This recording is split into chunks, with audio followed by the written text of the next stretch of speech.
Hola, soy Shirley Fernández y en esta oportunidad en compañía de Andrés Betancourt, Laura Quintero, expondremos la unidad número 3, la formulación y diseño de los procesos de investigación social cualitativos de Sandoval.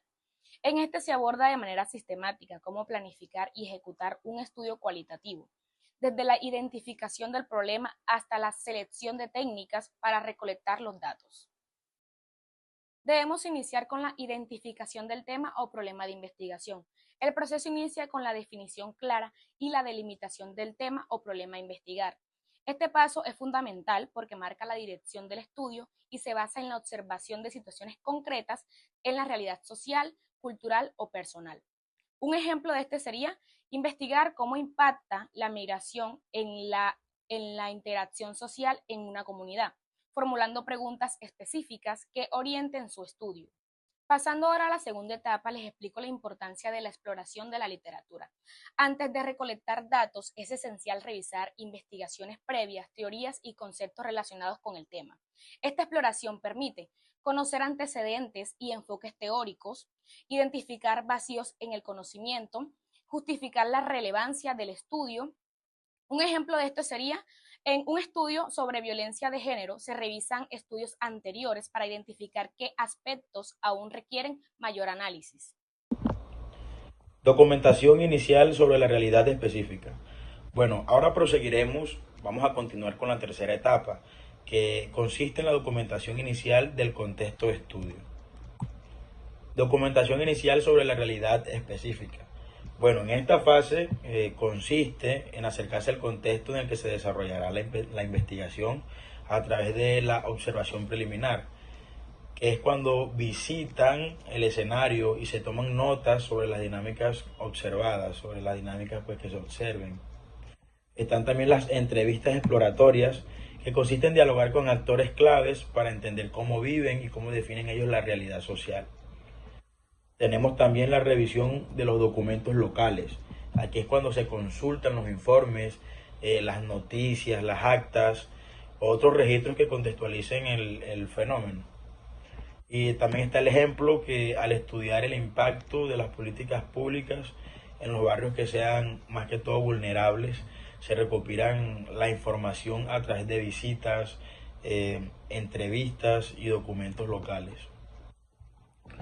Bueno, el próximo paso a abordar es el mapeo. El mapeo es el proceso por el cual el investigador traza un mapa del escenario de estudio. Consiste en identificar y organizar los elementos claves, tales como los actores que claramente son quienes intervienen ellos en el fenómeno, que vienen siendo los líderes, las víctimas, pueden ser también las instituciones.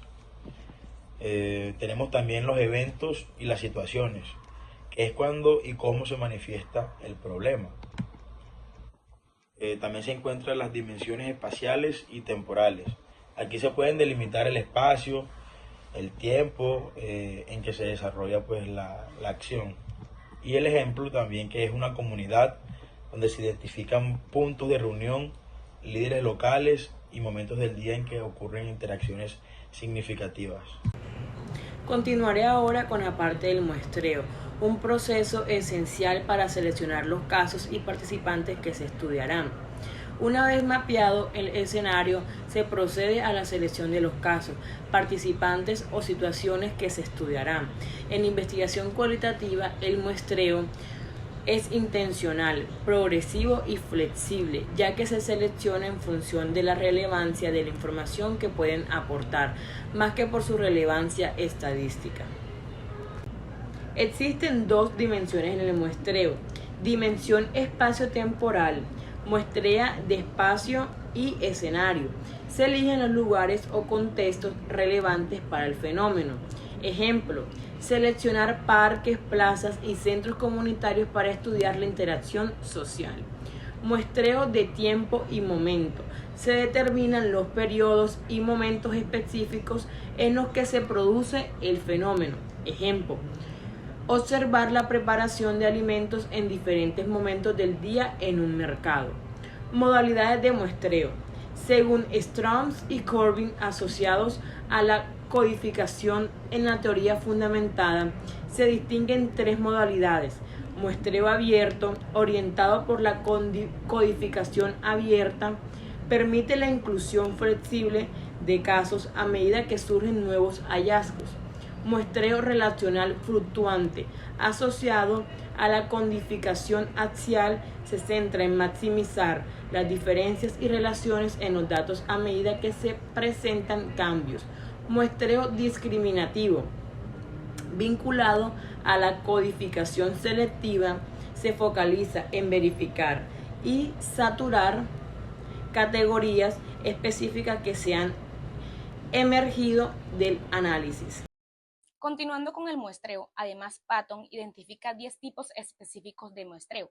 El primero, casos extremos o de casos desviados. Se seleccionan casos inusuales o especiales, ya que su análisis puede relevar aspectos ocultos en situaciones regulares. Un ejemplo de este sería estudiar a individuos que presentan conductas atípicas dentro de un grupo. Como segundo tenemos el muestreo de variación máxima. Busca capturar los temas centrales de una realidad relativamente estable, incluyendo la mayor diversidad posible dentro del fenómeno. Un ejemplo sería seleccionar participantes de diferentes sectores para explorar las experiencias comunes en contextos de salud. Como tercero tenemos el muestreo de casos homogéneos. Se elige un subgrupo que compartan características específicas, permitiendo un análisis profundo en este segmento. Como ejemplo tenemos conformar un grupo focal donde niños que padecen una enfermedad especial. Cuarto, tenemos el muestreo de casos típicos. Se seleccionan casos que representan los rasgos comunes de la comunidad investigada, facilitando la comprensión general para quienes no están familiarizados con el fenómeno. Un ejemplo sería escoger a un usuario promedio de una red social para describir patrones generales de su uso. Como quinto, tenemos el muestreo de caso crítico. Se escoge un caso que permite explorar una condición hipotética, relevando comportamientos o respuestas que normalmente no se evidencian. Un ejemplo de este sería preguntar a una persona adinerada qué haría si de repente perdiera sus recursos. Sexto, muestreo de cadena o bola de nieve. Se parte de uno o varios casos semillas y a través de sus recomendaciones se van incorporando nuevos participantes. Es ideal para poblaciones de difícil acceso o marginales. Un ejemplo de esto sería investigar redes de delincuentes o comunidades de personas que padecen enfermedades estigmatizadas. Séptimo, muestreo de criterio lógico. Se incluyen todos los casos que cumplan un criterio específico de importancia para el estudio. Ejemplo, incluir todos los pacientes que han estado en tratamiento psiquiátrico más allá de un tiempo determinado. De octavo podemos encontrar el muestreo de casos confirmatorios o disconfirmatorios. Se realiza sobre patrones ya identificados para confirmar o refutar hipótesis emergentes, enriqueciendo la credibilidad de los datos. Un ejemplo sería volver a entrevistar a sujetos que manifestaron una opinión para contrastar o profundizar en este hallazgo. De noveno, el muestreo de casos políticamente importantes. Se enfoca en actores claves que tienen un papel decisivo en los procesos sociales o políticos. Un ejemplo sería seleccionar líderes o miembros de comité de toma de decisiones en una comunidad. De noveno y último, el muestreo de convivencia. Se seleccionan casos por su facilidad de acceso y disponibilidad, ideal para que se requieran obtener datos en el menor tiempo posible. Ejemplo, recoger datos de los pacientes que se encuentran en un consultorio durante un periodo de estudio. Anticipación de los dilemas metodológicos en la recolección de datos. Ahora pasaremos a la anticipación de los dilemas metodológicos, que es una etapa crucial para poder garantizar la calidad de la recolección de datos. Antes de iniciar la recolección, es crucial prever y resolver cuestiones clave que afectarán la calidad y el alcance de la investigación.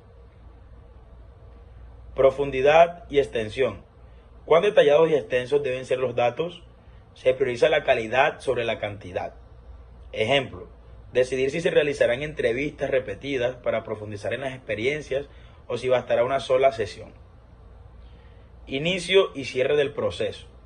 Definir el punto de partida y determinar cuándo se han alcanzado la saturación o se deben detener las recolecciones por razones prácticas o por haber obtenido toda la información relevante. Ejemplo, comenzar con entrevistas exploratorias y finalizar cuando se observa que las nuevas entrevistas aportan datos redundantes. Inclusión y exclusión. Establecer criterios claros para determinar a quién se incluye en la muestra y a quiénes se excluye, basándose en la relevancia y la capacidad de aportar información significativa. Ejemplo, incluir participantes que tienen experiencia directa con el fenómeno y excluir a aquellos que, por su perfil, no aportan datos significativos. Para concluir nuestra exposición, definiremos los medios de recolección de datos, que son las herramientas necesarias para capturar la complejidad del fenómeno en estudio. Finalmente, se determina qué herramientas se utilizarán para recopilar la información necesaria. Estas decisiones deben estar alineadas con el enfoque cualitativo, buscando capturar la complejidad y la riqueza del fenómeno estudiado. Entre las técnicas más comunes se encuentran entrevistas en profundidad, conversaciones flexibles y abiertas que permiten obtener las narrativas y significados propios de los sujetos. Ejemplo, realizar entrevistas repetidas con individuos para conocer sus experiencias de vida. Observación participante. El investigador se involucra en el entorno de estudio para comprender de primera mano las dinámicas sociales y culturales. Ejemplo, inmersión en una comunidad para observar las interacciones y rituales cotidianos. Grupos focales, reuniones de discusión donde se exploran en conjunto las percepciones y experiencias de los participantes sobre un tema en específico. Ejemplo, organizar grupos focales para discutir las barreras en el acceso al servicio de salud. Análisis documental, revisión de registros, informes, noticias y otros documentos que permitan contextualizar el fenómeno y contratar la información obtenida por otros métodos.